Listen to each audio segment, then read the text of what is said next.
कराची के इलाके क्लिफ्टन में पेश आए खौफनाक ट्रैफिक हादसे की तहकीकात में अहम पेशरफ्त हुई है। तिब्बी मुआयने के दौरान डॉक्टर्स ने हादसे के जिम्मेदार ड्राइवर को नशे की हालत में करार दे दिया है। हादसे के बाद गिरफ्तार किए गए गाड़ी के ड्राइवर अहमद घांची को तिब्बी मुआयने के लिए अस्पताल मुंतकिल किया गया है। तहकीकाती हुक्काम के मुताबिक डॉक्टर्स ने मेडिकल रिपोर्ट में हादसे के वक्त मुलजिम के नशे में होने की तस्दीक की है। पुलिस के मुताबिक ड्राइवर अहमद घांची से ताहाल ड्राइविंग लाइसेंस नहीं मिल सका है। हादसे में शदीद जख्मी शहरी बेहोशी की हालत में अस्पताल में जेर इलाज है। हादसे में जाँ बहक अफराद के वर्सा का ताहाल सुराग भी नहीं मिल सका। कराची के इलाके क्लिफ्टन में पेश आए खौफनाक ट्रैफिक हादसे की तहकीकात में अहम पेशरफ्त हुई है। तिब्बी मुआयने के दौरान डॉक्टर्स ने हादसे के जिम्मेदार ड्राइवर को नशे की हालत में करार दे दिया है।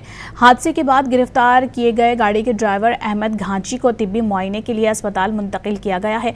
तहकीकाती हुक्काम के मुताबिक डॉक्टर्स ने मेडिकल रिपोर्ट में हादसे के वक्त मुलजिम के नशे में होने की तस्दीक की है। पुलिस के मुताबिक ड्राइवर अहमद घांची से ताहाल ड्राइविंग लाइसेंस नहीं मिल सका है।